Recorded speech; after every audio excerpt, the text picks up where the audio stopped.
So I had an irrigation system put in because I have so much that has to be watered and taken care of. And we don't have a sprinkler system. We can't eat the grass, so I don't care, right? Grass feeds the animals, doesn't really help us. So back here, it's a professional irrigation system that we put in.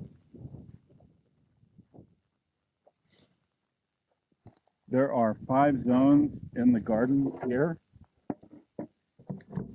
and there are 5 in the field, and one for these fruit trees and stuff back here.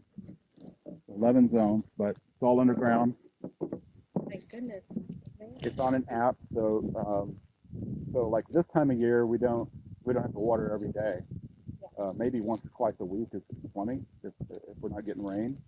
So I'll just turn the app on and let them run, right, for a couple of minutes, and that will water everything. Do you have a well? We don't. We're on city water, but we do have a rain collection system that supplements it, and so it's tied into it. But when we get to the field, I can show you how that's tied in. But there are 6 barrels on the house. There's a 650-gallon tank in the field, and it is tied into the irrigation system. So you open a valve, it pulls water from those tanks into our irrigation. So it reduces the amount of chlorine, chlorides, and those kind of things that go into our soil, and keeps the water bill a little bit lower.